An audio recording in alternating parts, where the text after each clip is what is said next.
Perempuan itu kan di polisi juga banyak sekali. Kenapa bisa nikah sama suami saya yang polisi juga? Di tahun 2019 saya KDRT, di situ saya bikin laporan ke Polres Batubara dan berdamai. Tapi tetap juga sih di tahun 2020 yang mendengar kabarnya itu dia selingkuh juga gitu. Hanya pengen dia saya minta keadilan. Suami saya tertangkap dan proses pemecatannya cepat diselesai. Juga si perempuannya juga dapat juga merasakan apa yang saya rasakan, kenapa dia masih menerima gaji dari gaji almarhum suaminya juga gitu, kenapa nggak diproses karena sudah menikah dengan suami saya.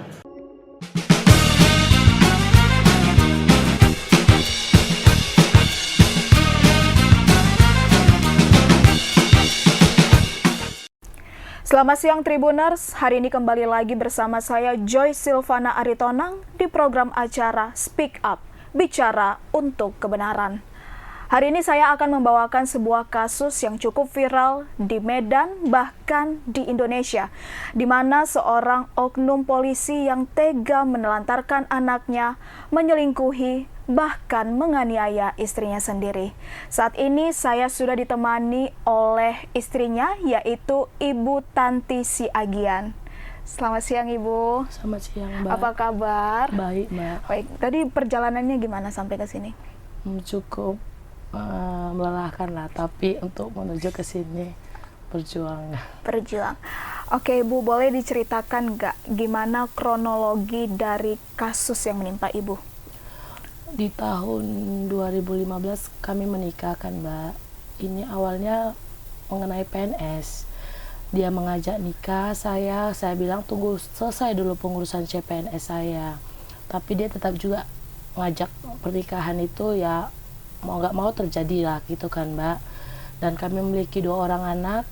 Dari tahun 2016-17 itu kami sering mengalami pertengkaran karena masalah PNS ku ini saya kena tipu gitu kan.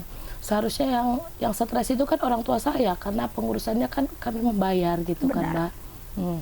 Jadi setelah itu saya urus pindah suami saya untuk ke 50 supaya rumah tangga kami bagus. Tetap juga di tahun 2016 nggak ada juga, tetap aja terus bertengkar, yang selingkuh lah gitu. Di 2019 situ udah lahir anak kedua saya Mbak. Saya kira karena ada anak saya yang laki-laki dia akan bertobat gitu kan Mbak, karena kan kalau kita orang Batak kalau sudah ada anak laki-laki udah maranak Marlboro kan Kak ya, pada umumnya seperti iya, itu. Seperti itu. Jadi saya dengar memang dia nggak pernah sih nafkahi saya kan Mbak, cuma 8 bulan dalam pernikahan.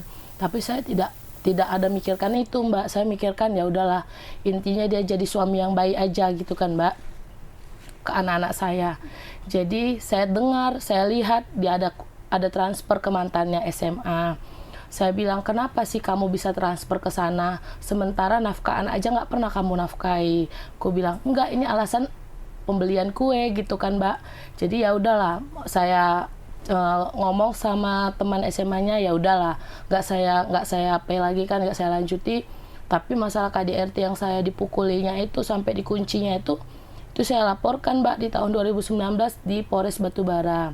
Setelah itu saya udah tutup laporan untuk berdamai dan niatnya bercerai sih Mbak gitu. Tapi ujung-ujungnya nggak jadi perceraian. Saya sudah di rumah orang tua saya, udah pisah rumah lah ini. Di tahun 2020 memang dia nggak pernah nafkahi, saya nggak pernah komplain. Saya dengar dia ada menghamili anak orang gitu kan Mbak. Menghamili anak orang? Apakah iya. Orangnya yang sama dengan mantannya waktu SMA? Tidak Mbak. Berbeda. Berbeda. Yang ini dengarnya saya dari mereka, perkenalannya dari Facebook. Si perempuan yang mendatangi suami saya ke Batubara. Jadi itulah di bulan 2 2020 kalau tidak salah gitu kan Mbak. Di Siantar saya sudah ngelacak semuanya gitu kan. Dan hamilah perempuan itu gitu kan. Di bulan 6 suami saya untuk mengajukan perceraian sama saya. Alasan apa? Iya. Saya bilang alasan apa? Karena tidak suka, udah bosan dia bilang gitu. Jadi dengan adanya pembatalan perceraian ini nggak jadi, karena ada laporan saya di Polda masalah penelantaran anak dan istri gitu kan. Karena selama ini kan saya nggak pernah komplain yang dinafkainya itu. Nah, karena naik kasus saya yang di Polda, Mbak, penelantaran anak, di 2020 bulan 12 itu dia melarikan diri lah dan meninggalkan tugasnya. Dia bingung posisinya, dia milih yang menyelesaikan sama saya atau sama si perempuan itu kan gitu, karena hamil. Ya dia melarikan diri sama si perempuan itu. Itulah mereka ke Jambi. Di 2021 saya dapat informasi rumah orang tuanya si perempuan. Saya jumpai bagus-bagus orang tua perempuan itu. Saya bilang, saya mau jumpai suami saya untuk menyelesaikan masalah kami. Karena belum selesai masalah kami, kenapa bisa dinikahi kan gitu, Mbak. Orang tua si perempuan marah ngamuk-ngamuk sama saya. Padahal saya sopan, saya panggil Inang, saya panggil Amang kan gitu kan. Kalau itu kan berarti kan kita bukan mau bikin keributan, Mbak. Jadi karena itu mereka bikin keributan. Kau yang dia cakap kotor orang tuanya. Kamu bilang, makanya suamimu kok saya itu anak kamu, aku bilang lagi. Saya bilang gitu, Mbak. Jadi dengan cara itu ya gimana saya ngelapor ke Polsek. Dengar-dengar memang iya menikah sama anak sama si Elganya ini gitu kan. Saya cari tahu juga bahwasanya dia Bayangkari. Oh, sama. Brimob, iya. Berarti dengan ibu. Iya, Bayangkari Brimob dari almarhum Bapak Edison Sinaga. Jadi saya cari tahu dan dia pun masih sampai sekarang masih nerima gaji dari almarhum Bapak Edison Sinaga. Status pernikahan mereka berarti kan nikah siri atau nikah-nikah gimana gitu kan, Mbak. Makanya setelah saya tahu keberadaannya, saya minta tolong sama penyidik saya yang di Polda. Saya bilang, Pak, saya tahu keberadaannya, saya sudah cari, kan Bapak yang bilang ini dia DPO, kertas DPO-nya ada dan ada buktinya gitu kan, Mbak. Boleh ditunjukkan, Bu? Bentar ya, Mbak. DPO pada tahun 2021 kalau tidak salah, Mbak. Perkara keluar di dalam, nanti ada buktinya lah baik. saya. Jadi 2021 keluar DPO-nya, saya kata penyidiknya kalau memang kamu bisa bantu saya, ada menginformasikan di mana posisinya, hubungi kami. Saya hubungi, coba gimana solusinya, Pak? Dia di sana, nomor handphonenya ini, tetap komunikasi sama penyidiknya.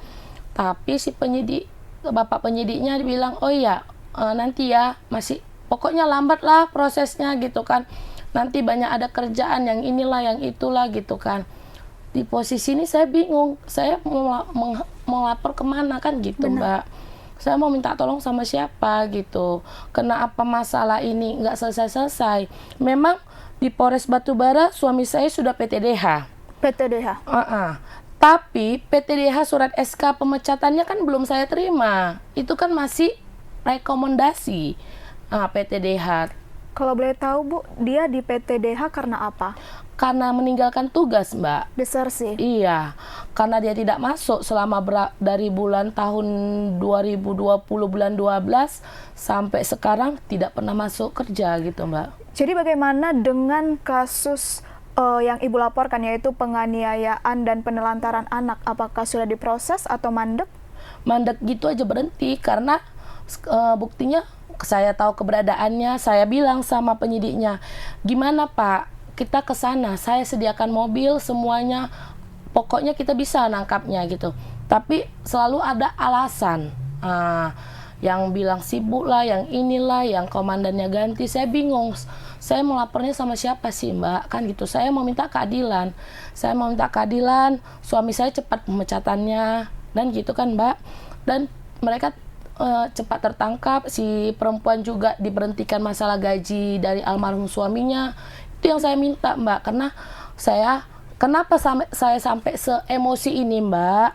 Di tanggal 20 bulan 5 2023, mertua saya sanggup mengupload foto mereka waktu adiknya wisuda. Di situ suami saya, di situ Bapak Jaya Kusuma Sihombing dan Ibu Elganya beserta anaknya gitu kan. Anak yang ia hamili sebelumnya? Iya, yang dihamil, yang hamil sama mereka lah gitu. Ini udah mau jalan anak yang kedua hamil mereka gitu. 2 anak?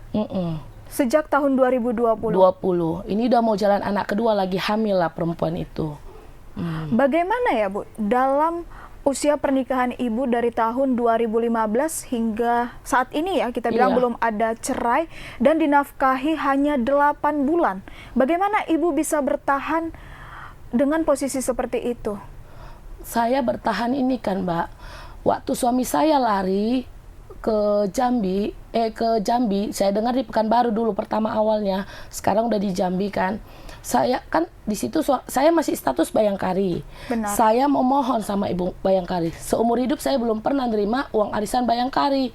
Di tahun 2020 saya memohon jumpai Ibu Bayangkari. Ibu, saya butuh uang untuk biaya anak saya. Kan saya Bapak Jaya kan narik. Nggak boleh, saya harus melapor sama Bapak Jayanya. Tapi kan dia sudah lari, Bu. Gimana untuk biaya hidup, memperpanjang hidup kami? Ku bilang gitu kan. Sementara situ saya ditinggal mulai dari nol, Mbak. Karena ada berkat orang tua saya lah, saya ditampung orang tua saya. Orang tua saya membantu saya untuk melanjutkan kehidupan, membesarkan anak-anak saya. Dan saya nggak tahu apa statusku Bayangkari. Kalau memang uang arisan aja ditahan seperti itu, berarti kan kita bukan status Bayangkari kan gitu, Mbak. Jadi saya gini, saya cerita sama orang tua saya, sama bapak saya, Pak, nggak ada dikasih, jadi percuma aku jadi ibu Bayangkari, tetap juga tunggu ada penjelasan dari bapak si Janet, saya bilang gitu kan. Tapi bapak Janet kan udah lari, sama aja kan, tetap juga tertahan, aku bilang gitu. Ya udah, saya dibantu orang tua saya untuk melanjutkan kehidupan supaya saya bisa membesarkan anak-anak saya. Seperti itulah, Mbak. Jadi anak-anak Ibu ya, ada 2 orang. Kita bilanglah dari udah cukup mengenal ayahnya. Apakah mereka tidak pernah bertanya, "Mak, di mana Bapak?" Pernah mereka bertanya, Mbak, di mana papanya kan gitu. Jadi saya jawab, Papa kerja. Saya nggak mau bikin anak saya dendam sama orang tuanya. Saya ajarkan yang baik supaya biar jangan ada terjadi karma ke anaknya juga kan gitu. Saya ngajarkan yang baik untuk anak saya supaya dia tahu, oh ini artinya kesetiaan, ini yang orang tuaku perjuangkan selama ini. Dan saya tidak pernah menceritakan yang jelek kepada anak saya, bahwasanya papanya gini, tidak pernah, Mbak. Saya cuma ngajarkan, Janet, papa itu orang baik, doakan dia supaya dia dekat sama Tuhan. Saya bilang gitu sama anak saya, si Janet juga si Deo. Jadi mereka tetap mengenal papanya itu seorang baik, tidak orang jahat, itu, Mbak. Sementara saya berpikir, maaf cakapnya gini loh, Mbak, binatang aja masih ingat sama anaknya, kan gitu, Mbak. Sementara anak saya tidak pernah komunikasi sama orang tuanya, sama papanya. Baik melalui mertua saya tidak pernah. Maupun entah sanak saudara, adik dari mertua, adik-adik dari adik ipar saya tidak pernah juga, Mbak. Jadi saya selalu bilang sama anak saya, inilah perjuangan mama ya nak. Ini yang kalian lihat, aku bilang, kalau bisa, kalau kalian sudah besar, itulah arti kesetiaan. Jangan pernah ada menduakan. Saya bilang gitu sama anak saya. Makanya kalau anak saya ditanya Miss-nya, memang cukup dewasa mungkin ya Janet, Mbak. Benar. Saya bilang gini sama Janet, Miss-nya bertanya, Janet mana papanya, kenapa nggak pernah diantar papa gitu. Anak saya apa tanyanya, supaya jangan malu dia, Mbak, kan tahu masalah kasus ini kan anak pertama kan. Dia bilang, papa saya kerja Miss di Medan, ya kami yang ke sana supaya jangan malu lah, jangan mentalnya down. Jadi aku bilang, kenapa? Janet bilang gitu, hebat ya Janet, anak hebat. Saya bilang gitu, iya Ma, aku nggak mau orang tahu semuanya masalah papa, dibilang kayak gitu. Berarti sejak tahun 2020 suami Ibu tidak pernah menghubungi Ibu dan anak-anak? Tidak pernah, Mbak, sama sekali. Baik nafkah, maaf cakapnya, hanya komunikasi aja tidak pernah sama sekali, Mbak. Kan Ibu tadi mengatakan bahwa suami Ibu ketahuan beberapa kali selingkuh. Iya, Mbak. Ibu tahu itu dari mana? Itu saya langsung, Mbak. Saya tahu langsung dari handphonenya, sampai video mesumnya. Saya ada dulunya, Mbak. Tapi sudah saya hapus.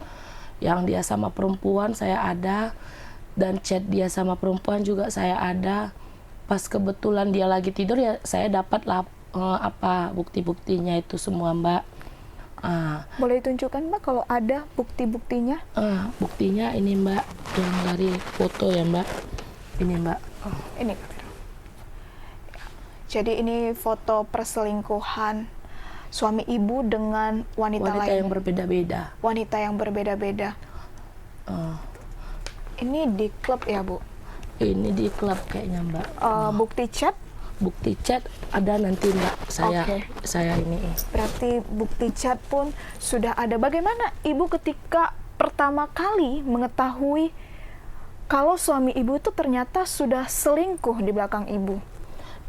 Ya gimana ya Mbak, saya responnya mau marah, saya nggak bisa marah lagi ya. Saya cuma hanya berdoa sama Tuhan. Semoga aja Tuhan negur dia atau supaya dia lebih dekat lagi sama Tuhan untuk berubah ya Mbak. Itu aja sih harapan saya Mbak. Kalau untuk yang lain-lain lagi, untuk marah mukul saya saya nggak ada kepikiran ke situ. Saya cuma berdoa aja sih Mbak. Selama 8 bulan, Ibu kan masih dinafkahi oleh suami Ibu. Iya. Apakah waktu 8 bulan itu juga hubungan Ibu dengan suami Ibu masih harmonis atau dari awal menikah sebenarnya udah enggak harmonis? Awal menikah hanya karena gara-gara masalah PNS itu Mbak. Tapi dia ikut kok jumpai pengurus PNS-nya itu gitu kan Mbak. Maksudnya dia menikahi Ibu karena dia cuma cinta PNS aja. Dia ucapi seperti itu. Dia bilang dia cuma cinta PNS. Karena kalau nggak PNS aku nggak cinta. Dia bilang gitu. Jadi sudah setelah itu kan Mbak, saya kira berubah juga dia kan Mbak. Itu lahir anak pertama. Dia bilang, saya akan berubah Ma, tapi uruslah mutasi perpindahan saya. Dari mana Bu? Dari Dolok Sanggul ke Polres 50. Di situ saya urus Mbak. Polsek 50. Polsek 50. Berarti waktu di Dolok Sanggul itu dinas pertamanya, penempatannya di situ ketika Ibu dengan suami Ibu menikah? Iya, di sana Mbak. Dan saya urus itu mutasi dia. Keluar mutasi dia janji akan berubah. Rupanya dia bilang gini, kalau nanti anak kedua laki-laki aku janji mah nggak berubah. Dia bilang, sudah ada anak laki-laki juga nggak berubah juga Mbak, tetap aja selingkuh, tetap aja juga. Memang penyakit selingkuh kan nggak akan pernah berubah. Ibu tadi mengatakan bahwa Ibu juga mendapat KDRT. Itu bagaimana Bu? Apa yang dia lakukan kepada Ibu? Di hamil anak pertama pun saya sudah dipukuli juga kan Mbak. Hanya gara-gara kecemburuan dia. Baru di tahun 2019 karena dia ada bukti transferan sama mantan SMA-nya, di situ terjadi peperangan lah kan Bu.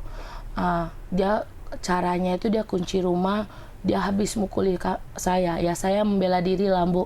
Saya gigit tangannya supaya jangan saya disiksa terus kan gitu kan Mbak. Posisi lagi hamil. Iya, enggak, posisi situ baru siap lahiran. Baru siap lahiran lalu. Siap lahiran Mbak. Jadi di situ anak saya yang nomor 1 saya bawa di 50 itu. Anak yang kedua kan di rumah mama kan Mbak. Jadi tetap juga nggak berubah. Di situ makanya dia buka pintu itu karena saya ambil pisau Mbak dari dapur. Saya pegang ke perut saya bilang, buka pintu ini. Kalau enggak aku yang mati gitu kan. Baru dibukanya pintu itu Mbak. Kalau enggak saya disiksa di rumah itu. Seperti itulah Mbak. Cukup sakit ya Bu. Iya Mbak. Dan Ibu tetap kuat membesarkan 2 orang anak yang saat ini menjadi pelipur lara buat Ibu. Mengenai kasus ini perkembangannya udah sampai mana Bu? Perkembangannya terakhir saya ke Polda Mbak menanyakan ini, saya bilang sama penyidiknya, gimana Pak, saya sudah tahu tempat di mana dia berada gitu kan. Iya, selalu bilang nantilah, belum ada waktu gitu. Jadi saya herannya gimana perkembangannya. Yang saya minta kan hanya mereka ketangkap, karena kan nikah udah berhalangan, penelantaran anak. Terakhir kemarin ngomong sama ibu yang Polwan sana, dibilangnya itu nggak bisa ditahan karena hukumannya di bawah 5 tahun kalaupun kita tangkap. Hanya dia wajib lapor. Jadi saya ya udah nggak apa-apa, kalaupun memang kayak gitu ya lanjut aja. Saya setelah pulang dari Polda saya bilang WA sama penyidiknya, nggak apa-apa Pak, lanjut, saya sudah berembuk sama keluarga, tetap lanjut untuk penangkapannya, aku bilang gitu. Oh iya, nantilah kita atur waktu. Terakhir nelfon kemarin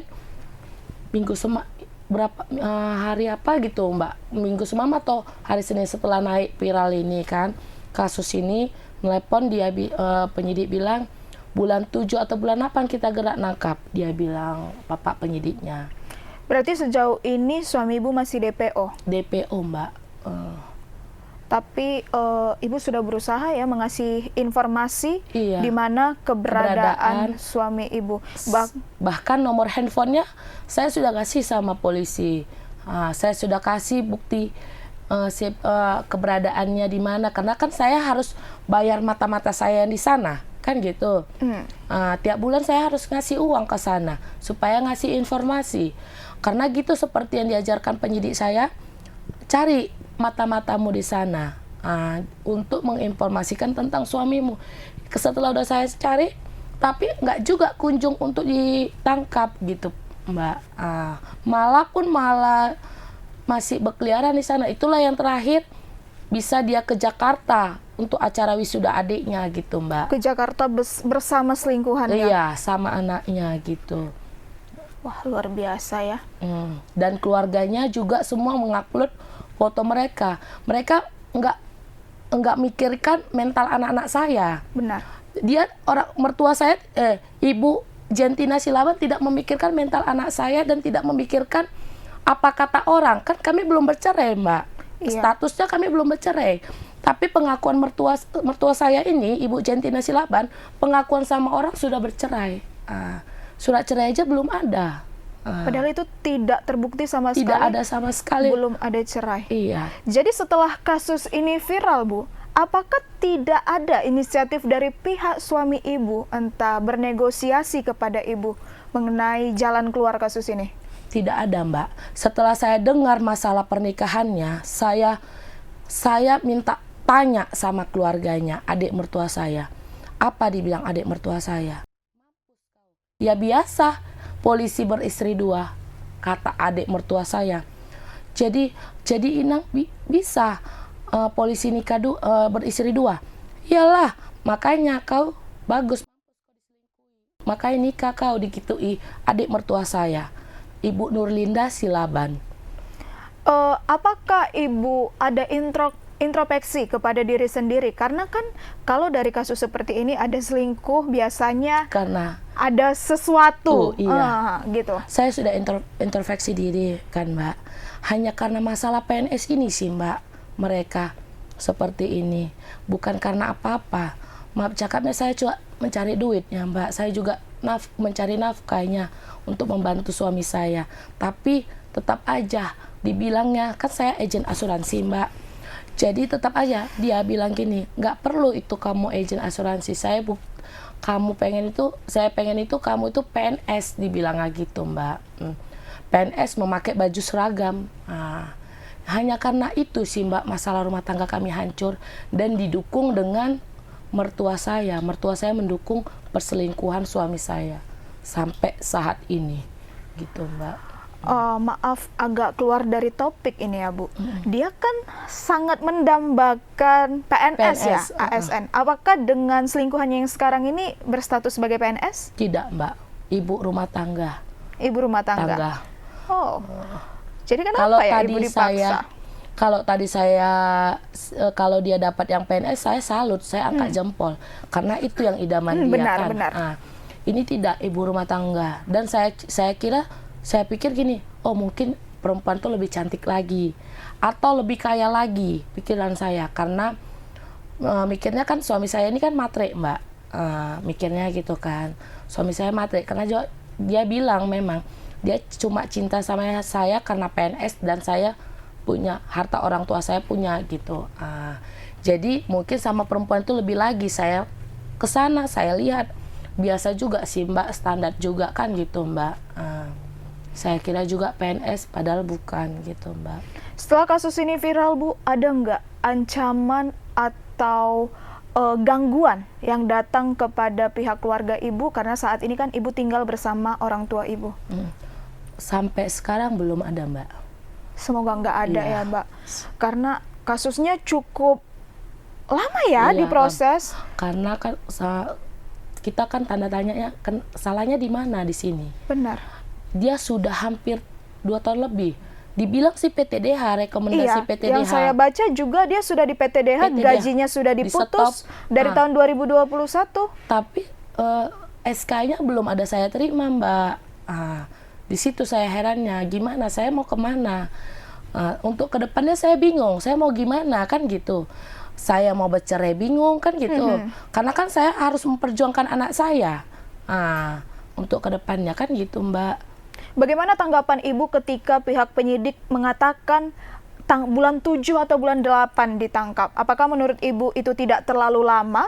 Saya bilang itu cukup lama, Pak. Saya bilang gitu, tidak, apa nggak bisa di bulan 6 ini juga kita ke sana. Saya bilang gitu. Selalu ada alasan, saya sibuk lah, masih ada kerjaan lah di Polda gini. Oh gitu ya, Pak. Saya bilang gitu. Kalau gitu ya udahlah, Pak, saya juga lagi diundang oleh pihak Tribun. Oh ya udah, nanti lebih cepat nanti kita kerjakan. Tunggu seperti itu sih. Dibilang baru mungkin dikerjakan, tapi nggak tahu lah, Mbak, kita lihatlah untuk respon ke depannya kan. Apakah ada, Bu, data-data yang masih perlu Ibu kumpulkan agar proses penangkapan suami Ibu ini dipercepat? Data-datanya kayaknya cukup udah semua sudah ini kok, Mbak, sudah lengkap gitu kan. Sudah lengkap. Iya. Berarti Ibu nggak ada disuruh melapor lagi ke kantor polisi? Nggak ada lagi. Cuma kalau masalah untuk bikin laporan yang dia tentang pernikahannya, dia sudah nikah berhalangan kan, Mbak, saya disuruh bikin laporan. Tapi itu berkunjung seperti gini, ya kita jalani untuk penangkapannya, baru sambil dibikin laporannya untuk bahwasannya dia sudah menikahi perempuan itu gitu. Ibu punya bukti nggak kalau memang sudah benar menikah siri atau menikah secara agama mereka berdua? Saya buktinya, mereka dinikahi di mana saya tidak punya bukti, Mbak. Tapi dengan posisi mertua saya mengupload foto itu, suami Bapak Jaya Kusuma ini memegang anak itu dan si perempuan itu memegang anak itu, ya saya tanda tanya, pasti mereka sudah nikah. Kenapa sampai diterima keluarga mereka kan gitu? Berarti mereka bikin aib sendiri kan, membuka aib keluarga mereka. Seperti itu, Mbak. Apa harapan Ibu terhadap kasus dari suami Ibu? Saya berharap, Mbak, saya hanya cuma minta keadilan, suami saya cepat pemecatannya, dan proses penangkapan mereka pun cepat berjalan, beriring jalannya gitu kan, Mbak. Dan si perempuan pun ada efek jerah dengan akibat seperti itu, melakukan seperti itu. Itu aja sih, Mbak. Kami juga dari pihak Tribun Medan, Bu, berharap apa yang Ibu harapkan itu bisa terrealisasi ya, karena mengingat kasus ini Tribuners sudah mandek dari tahun 2020 hingga tahun 2023. Itu waktu yang cukup lama ya, 3 tahun mandek. Terima kasih Ibu sudah bersedia datang ke Tribun Medan, ke program acara Speak Up, sudah memberitahu, mengklarifikasi hal-hal yang mungkin selama ini warganet baca atau janggal dan mereka ingin tahu langsung dari Ibu. Semoga kasus ini cepat segera selesai. Baiklah Tribuners, itu dia hasil perbincangan saya bersama Ibu Tanti Siagian. Saya Joy Silvana Aritonang, pamit undur diri. Selamat siang.